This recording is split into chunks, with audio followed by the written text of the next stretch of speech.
رہا۔ اب یہ طویل رکوع جو ہے یہ ہے حضور سے خطاب میں، انہ لتنزیل من رب العالمین وانہ لتنزیل رب العالمین، اور یقیناً یہ قرآن جو ہے یہ تنزیل ہے تمام جہانوں کے پروردگار کی، اس کی طرف سے نازل کی جا رہی ہے۔ نزل بہ الروح الامین، اس کو لے کر اترے ہیں یا اس کو اتارا ہے روح الامین نے، الروح الامین، امین فرشتہ یعنی حضرت جبرائیل علیہ الصلوۃ والسلام، علی قلبک، آپ کے دل پر۔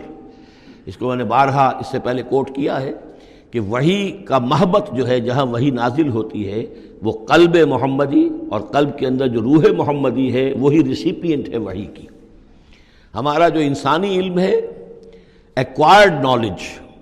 وہ سمع بصر حواس خمسہ کے ذریعے سے جو معلومات ملتی ہیں انہیں یہ فؤاد، یہ کمپیوٹر یہ ان کو پروسیس کرتا ہے، اس سے ہمارا علم بڑھ رہا ہے۔ ایک علم وہ ہے جو براہ راست قلب کے اوپر آتا ہے فرشتے کے ذریعے سے، یہ القاء، الہام، عام انسانوں کے لیے بھی رویائے صادقہ، سچا خواب کبھی دکھا دیا اللہ نے، جو واقعہ ابھی ہونے والا ہے وہ آپ نے دیکھ لیا، وہ کہاں سے دیکھ لیا؟ کسی آنکھ نے نہیں دیکھا ہے وہ، بلکہ یہ کہ وہ در حقیقت وہ اس قلب کے اوپر وارد کیا گیا ہے۔ تو یہ جو ہے یہ وحی، یہ ہے ریویل نالج، اور اس کی ایک شکل وہ ہے جو محفوظ ہوتی ہے، جو فرشتے کے ذریعے سے آتی ہے، جس کی حفاظت کا پورا بندوبست ہوتا ہے، جس میں شیاطین کی کوئی دخل اندازی نہیں ہو سکتی، وہ صرف انبیاء کے لیے تھی۔ اس وحی کا دروازہ محمد الرسول اللہ صلی اللہ علیہ وسلم کے بعد بند ہو گیا۔ البتہ الہام، رویا، کشف، یہ چیزیں اب بھی ہیں، لیکن یہ حجت نہیں ہے دین میں۔ دین میں حجت قرآن اور سنت، باقی کوئی شے حجت نہیں ہے۔ ہاں کسی کا اپنا کشف جو ہے وہ ذاتی کشف، اس کا اگر وہ شریعت کے خلاف نہیں ہے، ذاتی الہام اگر شریعت کے خلاف نہیں ہے، ذاتی طور پر اس کے لیے حجت بن جائے گا، لیکن کسی دوسرے کے لیے دلیل نہیں ہے۔ میں مانوں یا نہ مانوں یہ میرا اختیار ہوگا، آپ کا کشف جو ہے میرے لیے دلیل نہیں ہے، میرا کشف آپ کے لیے دلیل نہیں ہے۔ البتہ یہ قرآن دلیل ہے اور سنت رسول دلیل ہے۔ نزل بہ الروح الامین علی قلبک لتکون من المنذرین، تاکہ آپ بن جائیں خبردار کرنے والوں میں، بلسان عربی مبین، اور یہ نازل ہوا ہے اس زبان میں کہ جو بڑی روشن کھلی عربی زبان ہے۔ وَإِنَّهُ لَفِي زُبُرِ الْأَوَّلِينَ، اور یقیناً یہ پچھلے صحیفوں میں بھی موجود ہے، یعنی یہی وہ کتاب ہے کہ جس کے پرانے صحیفوں میں پیشن گوئیاں تھیں، اور یا یہ مطلب ہے کہ اس کے جو مضامین ہیں، اس کے جو بنیادی جو کنٹنٹس ہیں وہ پچھلے کتابوں میں بھی آئے ہیں۔ تورات کی تعلیمات بھی بنیادی طور پر یہی تھیں جو اس قرآن کی ہیں، وہ تو صرف کہیں کہیں شریعت کے تفصیلی احکام میں فرق واقع ہوا ہے۔ تو جو بھی پرانی کتابیں آئی ہیں، جو پہلی آئی ہیں، صحیفے آئے ہیں، ان میں بھی قرآن کی تعلیم موجود تھی۔ قرآن در حقیقت ان کا متمم ہے، اتمام کیا ہے قرآن نے، تکمیل کی ہے۔ وَإِنَّهُ لَفِي زُبُرِ الْأَوَّلِينَ أَوَلَمْ يَكُنْ لَهُمْ آيَةً أَنْ يَعْلَمَهُ عُلَمَاءُ بنی اسرائیل، کیا ان کے لیے یہ نشانی کافی نہیں ہے کہ اس کو جانتے ہیں علماء بنی اسرائیل؟ یہ اور بنی اسرائیل کے علماء جانتے ہیں کہ اب یہ جو کتاب آ رہی ہے محمد رسول اللہ کی جو بعثت ہوئی ہے وہ یقیناً اللہ کی جانب سے ہے۔ وَلَوْ نَزَّلْنَاهُ عَلَىٰ بَعْضِ الْأَعْجَمِينَ، اور اگر ہم نے اس قرآن کو نازل کر دیا ہوتا کسی عجمی پر، فَقَرَأَهُ عَلَيْهِمْ مَا كَانُوا بِهِ مُؤْمِنِينَ، اور وہ ان کو پڑھ کر سناتا یہ قرآن، تب بھی یہ ایمان لانے والے نہیں تھے۔ یعنی کہ وہ تو پھر کھلا معجزہ ہو جاتا کہ ایک عجمی شخص ہے جس کی مادری زبان عربی نہیں ہے، وہ آ کر عربی قرآن سنا رہا ہے، ہم یہ بھی کر سکتے تھے، لیکن پھر بھی یہ ماننے والے نہیں تھے۔ کذالک سلکناہ فی قلوب المجرمین، اسی طریقے سے ہم نے اسے ان کے مجرموں کے دلوں کے اندر اس انکار کو گھسا دیا ہے، انکار ان کے دلوں میں بیٹھ چکا ہے۔ لاکھ معجزے دکھا دیے جائیں یہ ماننے والے نہیں ہیں۔ لا یؤمنون بہ حتی یروا العذاب العلیم، یہ ایمان نہیں لائیں گے اس پر یہاں تک کہ جب تک کہ دیکھ نہ لے دردناک عذاب کو۔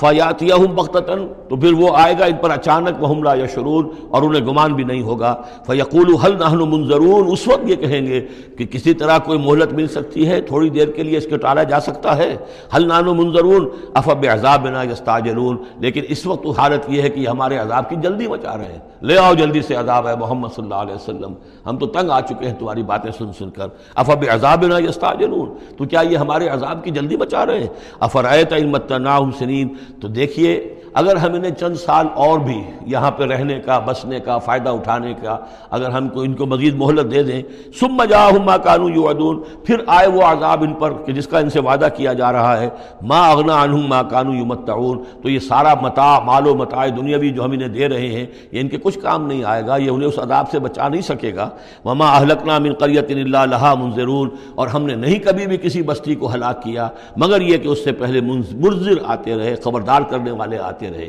یہ قاعدہ کلیہ سورہ بنی اسرائیل میں آ چکا ہے، وما كنا معذبین حتی نبعث رسولا۔ وہ جو عذاب استیصال جس کو کہتے ہیں، جڑ کاٹ دینے والا عذاب، قطع دابر القوم الذین ظلموا، وہ رسول کی بعثت کے بعد، اتمام حجت کرنے کے بعد، ذکرا، یہ یاد دہانی ہے، یہ نصیحت ہے، وما كنا ظالمین، اور ہم ظالم نہیں ہیں، وما تنزلت به الشیاطین، اور یہ قرآن لے کر کوئی شیطان نازل نہیں ہوئے ہیں، جن جو ہیں وہ یہ بھی کہتے تھے کہ شاید جن ہوتے ہیں، ان کا یہ خیال تھا کہ جو بڑے بڑے شاعر ہوتے ہیں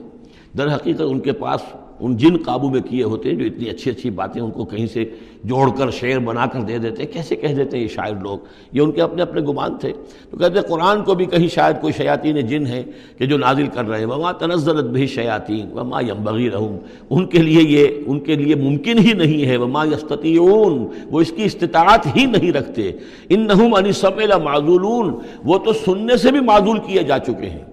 یہ یہاں پہلی مرتبہ آ رہا ہے، ویسے آگے چل کر یہ مضمون کئی مرتبہ آئے گا کہ جب بھی اللہ تعالیٰ کی طرف سے کسی رسول کی بعثت ہوتی تھی تو خصوصی پہرے لگا دیے جاتے تھے آسمانوں پر کہ جو وحی لے کر فرشتے نازل ہوں اس میں سے یہ شیاطین جن کچھ اچک نہ لیں اور ان کو سننے سے، ورنہ عام حالات میں وہ فرشتوں کے ساتھ، چونکہ میں نے عرض کیا بار بار آپ سے کہ یہ ناری مخلوق ہے، وہ نوری مخلوق ہے، ان میں کچھ قرب ہے، ہمارے مقابلے میں ان کا قرب زیادہ ہے آپس میں۔ ہم تو خاک سے مٹی سے بنے ہیں، بڑی کثیف ہمارا جو مادہ تخلیق ہے وہ کثیف ہے، لیکن اس کا جنات کا مادہ تخلیق بہت لطیف ہے،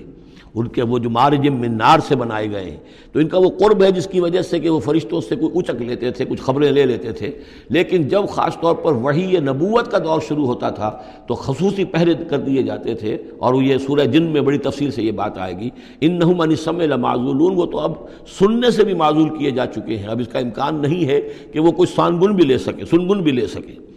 فلا تدعوا مع اللہ الہا آخر، تو مت پکارو اللہ کے ساتھ کسی اور الہ کو، فتکون من المعذبین، تو تم ہو کر رہو گے معذبین میں سے جنہیں عذاب دیا جائے گا۔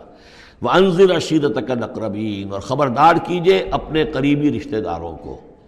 اس آیت نے ثابت کر دیا کہ یہ سورہ مبارکہ بڑے ابتدائی دور کی ہے، اس لیے کہ یہ تقریباً سن 3 نبوی کے اندر یہ آیت نازل ہوئی ہے، جس کے بعد کہ حضور نے پھر بلایا ہے، اپنے بنو ہاشم کو جمع کیا ہے، حضرت علی سے کہا کہ کھانے کا بندوبست کیجئے۔ حضرت علی آپ ہی کے گھر میں رہتے تھے، وہیں زیر کفالت بھی تھے، زیر تربیت بھی تھے، کھانے کا اہتمام کیا، بنو ہاشم کو جمع کیا، حضور دعوت دینے کھڑے ہوئے، لیکن وہ سمجھ تو چکے تھے کہ اس کام کے لیے ہے۔ کھانا کھا کر انہوں نے شور مچایا، ہنگامہ کیا، چلے گئے اور آپ کی بات نہیں سنی۔ اس کے بعد چند دن اور آپ نے پھر بیچ میں ڈال کر وقفہ دے کر پھر آپ نے دوبارہ اہتمام کیا۔ اب جب لوگوں نے کھانا کھا لیا تو کچھ شرم آئی ہوگی انہیں، جب 2 مرتبہ کھانا کھایا تو اب تو بہرحال جو کچھ کہنا چاہتے ہیں سن تو لو۔ تو حضور نے پھر خطبہ دیا، اور وہ خطبہ جو ہے بہت عظیم خطبات میں سے ہے۔ میرا چھوٹا سا کتابچہ ہے دعوت اللہ، اس میں نے وہ درج کیا ہوا ہے۔ میں حیران ہوں، اصل میں ہمارے ہاں حدیث کی کتابوں میں میری علم کی حد تک موجود نہیں ہے، اہل تشیع کے ہاں جو ہے یہ موجود ہے، خطبات نبوی کے نام سے یہ خطبہ جو ہے اس میں درج ہے۔ ان کے ہاں جو نہج البلاغہ جو شائع ہوتی ہے، حضرت علی رضی اللہ تعالیٰ عنہ کی طرف منسوب ہے، ان کے خطبات اور ان کے خطوط وغیرہ ہیں، لیکن اسی میں ایک حصہ ہے حضور صلی اللہ علیہ وسلم کے خطبات کا۔ لیکن مجھے یہ بہت وثوق سے محسوس ہوتا ہے کہ وہ خطبہ ہے وہ کہ جو وہاں دیا گیا ہے، کہ جو حضور نے بنو ہاشم کو جمع کر دیا ہے۔ اس وقت نہیں ہے کہ میں آپ کو خطبہ پورا سناؤں، لیکن دعوت اللہ اور انگریزی میں اس کا ترجمہ بھی کال ٹو اللہ موجود ہے، جس میں یہ پورا متن اس کا موجود ہے۔ بہت مختصر خطبہ ہے، لیکن بہرحال اس سے ثابت ہوتا ہے وانذر عشیرتک الاقربین۔ اور دوسرا یہ کہ یہ آیت بالکل اسی ردم میں ہے، اسی ٹیون میں ہے جو چلا آ رہا ہے۔ ایسا نہیں ہے کہ کوئی بعد کی آیت لا کر یا شروع کی آیت لا کر بعد والی جگہ میں، بلکہ یہ مسلسل خطبہ ایک ہی نظر آ رہا ہے۔ تو یہ سورہ مبارکہ جو اپنے سٹائل کے اعتبار سے بھی کہ چھوٹی آیتیں اور جو بہاؤ ہے وہ تیز ہے، فلو تیز ہے، مضامین جو ہیں اس اعتبار سے اگر دیکھا جائے تو اس کا واقعتاً یہ بھی جیسے سورہ ہجر اس گروپ میں ہے، ابتدائی 4 سال کی صورتوں میں سے ایک صورت، اسی طریقے سے اس گروپ میں یہ سورہ شعراء ہے۔ وانذر عشیرتک الاقربین واخفض جناحک لمن اتبعک من المؤمنین، اور اپنے آپ کندھوں کو، بازوؤں کو جھکایا کیجیے ان لوگوں کے لیے تواضع میں کہ جو آپ پر ایمان لائے ہیں اور جو آپ کا اتباع کر رہے ہیں، یعنی ان کی دلجوئی کیجیے، ان کے دلوں کو اپنے ہاتھ میں لیجیے۔ واخفض جناحک لمن اتبعک من المؤمنین، یہ آ چکا ہے سورہ ہجر کے اندر بھی، بلکہ یہ بھی ایک بہت قرب ہے، سورہ ہجر کے آخر میں بھی یہ الفاظ آئے ہیں، واخفض جناحک للمؤمنین۔ یہاں صرف یہ ہے کہ واخفض جناحک لمن اتبعک من المؤمنین، وہاں تھا واخفض جناحک للمؤمنین۔ فَإِنْ عَصَوْكَ فَقُلْ إِنِّي بَرِيءٌ مِّمَّا تَعْمَلُونَ، پھر یہ اگر آپ کی نافرمانی کریں، آپ کی بات ماننے سے انکار کر دیں، تو کہہ دیجئے کہ میں بری ہوں اس سے جو تم کر رہے ہو۔ قُلْ يَا أَيُّهَا الْكَافِرُونَ لَا أَعْبُدُ مَا تَعْبُدُونَ وَلَا أَنْتُمْ عَابِدُونَ مَا أَعْبُدُ، اور آخر میں لَكُمْ دِينُكُمْ وَلِيَّ دِينِ، یہ اعلان برات ہے کہ اب تمہارا دین اور ہے، میرا دین اور ہے۔ انی بریء مما تعملون وتوکل علی العزیز الرحیم، اور اے نبی آپ بھروسہ کیجئے، توکل کیجئے اسی ہستی پر جو العزیز اور الرحیم ہے، زبردست ہے لیکن ساتھ ہی مہربان بھی ہے۔ الذی یراک حین تقوم، جو دیکھتی ہے آپ کو وہ ذات، اللہ جو ہے وہ دیکھتا ہے آپ کو جب کہ آپ کھڑے ہوتے ہیں، یعنی اس سے مراد یہ بھی ہو سکتا ہے کہ رات کو جب آپ کھڑے ہوتے ہیں، تہجد کے لیے آپ کھڑے ہیں، اور قم اللیل الا قلیلا، ابتدائی دور میں تو بہت سخت معاملہ تھا رات کی نماز کا۔ والذی یراک حین تقوم، تو جب آپ کھڑے ہوتے ہیں ہماری جناب میں تو ہم آپ کو دیکھتے ہیں، آپ ہمیں نہیں دیکھتے لیکن ہم آپ کو دیکھتے ہیں۔ لا تدرکہ الابصار یدرک الابصار، وہ ابصار کو پا لیتا ہے، لا تدرکہ الابصار، ابصار نگاہیں جو ہیں اسے نہیں پا سکتی، وہ نگاہوں کو پا لیتا ہے۔ تم اسے نہیں دیکھ سکتے، وہ تمہیں دیکھتا ہے۔ الذی یراک حین تقوم وتقلبک فی الساجدین، اور آپ سجدے کرنے والوں میں جو آپ چلتے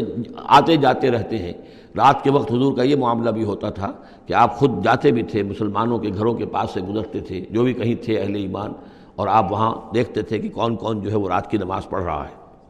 وتقلبک فی الساجدین انہ هو السمیع العلیم، یقیناً وہ سب کچھ سننے والا اور جاننے والا ہے۔ هل انبئکم علی من تنزل الشیاطین، کیا ہم تمہیں بتائیں اے وہ لوگوں جو یہ کہہ رہے ہو کہ یہ کوئی جنات نے نازل کر دیا ہے قرآن، کوئی خبیث روحیں ہیں کہ جو لا رہی ہیں محمد کے پاس۔ هل انبئکم علی من تنزل الشیاطین، کیا ہم تمہیں بتائیں کہ یہ شیطان جو ہیں یہ کن پر اترتے ہیں؟ تنزل علی کل افاک اثیم، یہ تو اترا کرتے ہیں ان لوگوں پر جو جھوٹے اور گناہ گار ہوں۔ ظاہر بات ہے کہ کل ہم جنس باہم جنس پرواز، تو جو لوگ خبیث ہوتے ہیں، خبیث جو تو خبیث کی طرف ہی وہ آئیں گے۔ اگر یہ لوگ جو ہیں شیاطین جن ہیں تو انسانوں میں سے بھی انہی کے ساتھ ان کا رابطہ اور تعلق ہوگا جو خود بھی اپنے کردار کے اعتبار سے بہت پستی کے حامل ہیں۔ تنزل علی کل افاک اثیم یلقون السمع واکثرهم کاذبون، وہ کچھ سنی سنائی باتیں لا کر القاء کرتے ہیں اپنے عاملوں کے کانوں میں، لیکن اکثر وہ جھوٹی ہوتی ہیں۔ والشعراء یتبعهم الغاوون، ایک اور خیال یہ تھا کہ شاید محمد نے شعر کہنے شروع کر دیے ہیں، یہ شاعری ہے جو قرآن کی شکل میں وہ پیش کر رہے ہیں۔ دیکھو شاعروں کا کردار کچھ اور ہوتا ہے، محمد کا کردار کچھ اور ہے۔ والشعراء یتبعهم الغاوون، شاعروں کی پیروی کرنے والے تو اکثر و بیشتر وہ لوگ ہوتے ہیں کہ جو بے راہ ہوتے ہیں۔ وہ لوگ جو ہیں عام طور پر، یہ اتنا پکا قانون ہے کہ اس میں تو مجھے کوئی ایکسیپشن نظر نہیں آتی، شعراء کے ہم نشین عام طور پر، یعنی یہ وہ چیز ہے کہ جو علامہ اقبال کے بارے میں بھی 100% صحیح ہے، جو یہاں پر تنقید آ رہی ہے، ان کے پاس بیٹھنے والوں میں، ان کے حاشیہ نشینوں میں کوئی ایک شخص ایسا نہیں نکلا کہ جس نے اس راستے کو اختیار کیا ہوتا یا اس کردار کی طرف کوئی پیش رفت اختیار کی ہوتی ہے کہ جس کو انہوں نے اپنی شاعری میں پیش کیا ہے۔ ویسے خود وہ بھی قائل تھے کہ میں خود جو ہے گفتار کا یہ غازی تو بنا، کردار کا غازی بن نہ سکا۔ اقبال بڑا اپدیشک ہے، من باتوں میں موہ لیتا ہے، تو یہ بات تو ہے اپنی جگہ پر، تو وہ لیکن اگرچہ اقبال کا معاملہ علیحدہ ہو جائے گا، بہت سے اعتبارات سے وہ بہت مختلف ہے، لیکن عام طور پر شاعروں کا جو معاملہ ہے، اسی لیے قرآن مجید میں سورہ یاسین میں آپ دیکھیں گے ما علمناہ الشعر وما ينبغی لہ، ہم نے اپنے اس بندے محمد کو صلی اللہ علیہ وسلم شعر کہنا سکھایا ہی نہیں، اور یہ ان کے شایان شان ہی نہیں ہے، یہ گھٹیا کام ہے، حضور کے مرتبے سے بہت فروغ ہے۔ والشعراء یتبعهم الغاوون، اور شعراء کی اتباع کرنے والے تو وہی لوگ ہوتے ہیں کہ جو حد سے گزرنے والے ہوتے ہیں۔ الم تر انہم فی کل واد یہیمون، کیا تم دیکھتے نہیں ہو کہ وہ ہر وادی میں سرگردان رہتے ہیں؟ ابھی مشرق کی بات کر رہے ہیں، ابھی مغرب کی کر رہے ہیں، ابھی آسمان کی کر رہے ہیں، ابھی زمین کی کر رہے ہیں۔ شاعر جو ہے اس کا معاملہ غزل کا ایک شعر کسی رنگ کا ہے، دوسرا شعر کسی رنگ کا ہے۔ وَأَنَّهُمْ يَقُولُونَ مَا لَا يَفْعَلُونَ، اور سب سے بڑی بات یہ ہے کہ وہ لوگ جو کچھ کہتے ہیں وہ کرتے نہیں، وہ کہتے ہیں جو کرتے نہیں۔ انسان کے قول اور عمل کا جو تضاد ہے، قول و فعل کے درمیان اگر کوئی خلیج ہے تو یہ ہے سب سے زیادہ گھٹیا چیز۔ انسان وہی بات کہے جو کرتا ہو، اور وہی لوگوں سے کہے کہ جو خود جس پر عامل ہو، تو اس کے اندر جو ہے صحیح نتیجہ نکلتا ہے۔ وَأَنَّهُمْ يَقُولُونَ مَا لَا يَفْعَلُونَ، ہاں اس میں استثناء کیا گیا ہے، إِلَّا الَّذِينَ آمَنُوا وَعَمِلُوا الصَّالِحَاتِ، سوائے ان کے جو ایمان لائیں اور نیک عمل کریں، وَذَكَرُوا اللَّهَ كَثِيرًا، اور پھر ذکر کثیر کی مداومت کریں۔ صرف یہ کہ ایمان لا کر اور وہ جو ہے صرف ایسے ہی نام کے مومن نہ ہو، بلکہ یہ کہ عمل صالح بھی ہو اور ذکر کثیر بھی ہو، تو پھر ایسا شاعر بھی یقیناً پھر بہت اچھا ہوگا، اور اس سے یہ ہے کہ بہت سا خیر وجود میں آئے گا۔ جیسے حضرت حسان ابن ثابت تھے، صحابی تھے حضور کے رضی اللہ تعالیٰ عنہ، اور وہاں چونکہ عرب میں اس وقت رواج تھا، یہ جو مشرک لوگ تھے ان کے شعراء حضور کی شان میں گستاخیاں کرتے تھے، حجب کہتے تھے، اور وہاں کے اس رواج کے مطابق پھر ضرورت پیش آئی کہ ان کے حجب کا جواب دیا جائے، تو پھر حضرت حسان ابن ثابت نے یہ فریضہ انجام دیا۔ دربار نبوی کے وہ شاعر تھے، اور یوں سمجھیے کہ سب سے پہلے نعت کہنے والے حضرت حسان ہیں رضی اللہ تعالی عنہ۔ لیکن یہ کہ بہرحال ان کا معاملہ جو ہے استثناء کے اندر آ جائے گا، اگرچہ ایک اعتبار سے ان کا معاملہ بھی مستثنیٰ نہیں ہے، وہ بھی میدان کے مرد نہیں تھے، وہ بہادر نہیں تھے۔ چنانچہ یہاں تک ہوا ہے کہ غزوہ احزاب میں جہاں حضور نے ایک بڑے مکان کے اندر خواتین کو جمع کر دیا تھا، وہاں انہیں پہرے پر کھڑا کر دیا۔ جنگ کے یعنی میدان جنگ پر محاذ پر تو جانے والی بات تھی نہیں ان کی، لیکن یہ کہ جہاں خواتین تھی کم سے کم ایک مرد کھڑا ہوا نظر آئے تو وہاں پر وہ حضرت احسان کو کھڑا کر دیا۔ کوئی ایک یہودی نظر آیا، حضرت صفیہ جو حضور کی پھوپھی تھیں رضی اللہ تعالی عنہ، انہیں نظر آیا کوئی یہودی، اور وہ بڑے مشکوک انداز میں وہ چلا آ رہا ہے ادھر ادھر سے دیکھتا ہوا، تو اس کی کوئی نیت خراب ہے۔ تو انہوں نے کہا حضرت صفیہ نے، حسان جاؤ اس کو قتل کرو۔ ان کا یہ کام مجھ سے تو نہیں ہوتا۔ تو وہ خود اتری اس مکان سے، ایک لاٹھی کوئی ہاتھ میں لی لکڑی، اور اس باری اس شخص کے، اس کو قتل کیا۔ پھر اس سے کہا کہ حسان جا کر اس کے جو ہتھیار تھے وہ تو لے لو۔ تو کہا مجھے ان سے کوئی غرض ہی نہیں، مجھے ضرورت نہیں ان کی۔ تو یہ حضرت حسان مطلب کہ یہ چیزیں اپنی جگہ پر ہیں، ایک شخص ہے جس کے اندر مزاج کے اندر یہ بات نہیں ہے، تاہم وہ صحابی ہیں رضی اللہ تعالی عنہ، ان کا اپنا ایک مقام ہے۔ لیکن یہ کہ یہ جو شعراء والی بات جو یہاں پر ہو رہی ہے وہ کچھ اتنی پختہ ہے کہ اس میں استثناء جو ہوتا ہے اس کے اندر بھی کہیں نہ کہیں کوئی کسر رہ جاتی ہے۔ وَالشُّعَرَاءُ يَتَّبِعُهُمُ الْغَاوُونَ أَلَمْ تَرَ أَنَّهُمْ فِي كُلِّ وَادٍ يَهِيمُونَ وَأَنَّهُمْ يَقُولُونَ مَا لَا يَفْعَلُونَ إِلَّا الَّذِينَ آمَنُوا وَعَمِلُوا الصَّالِحَاتِ وَذَكَرُوا اللَّهَ كَثِيرًا وَانتَصَرُوا مِن بَعْدِ مَا ظُلِمُوا، اور وہ بدلہ لیں اس کے بعد کہ ان پر ظلم کیا گیا ہو، یعنی حجب کہی گئی ہے کفار کی طرف سے حضور کی، تو اب وہ بدلے میں حجب کہہ رہے ہیں اور حضور کی طرف سے مدافعت کر رہے ہیں۔ تو یہ بھی جیسے کہ حضور نے فرمایا کہ جیسے مسلمانوں کے تیر اور تلوار جو ہیں وہ یعنی کفار اور مشرکین کے لیے نقصان دہ ہیں، اس سے بھی زیادہ جو ہیں حسان کے جو اشعار ہیں وہ ان کے دلوں کو پست کرنے والے ہیں۔ تو اپنی اپنی جگہ پر ہر چیز کی اہمیت ہے۔ وَسَيَعْلَمُ الَّذِينَ ظَلَمُوا أَيَّ مُنقَلَبٍ يَنقَلِبُونَ، اور ان قریب جان لیں گے یہ لوگ، یہ ظالم، یہ مشرک، یہ کافر، یہ گناہگار کہ اونٹ کس کروٹ بیٹھتا ہے۔ یہ تو محاورہ ہوا کہ کس کروٹ وہ بیٹھتے ہیں یا الٹتے ہیں، یعنی ابھی انہیں نظر نہیں آ رہا ہے، لیکن قریب وہ وقت آ جائے گا کہ وہ جو حشر جو ان کا قرآن مجید میں بیان ہو رہا ہے وہ ان کے نگاہوں کے سامنے ہوگا۔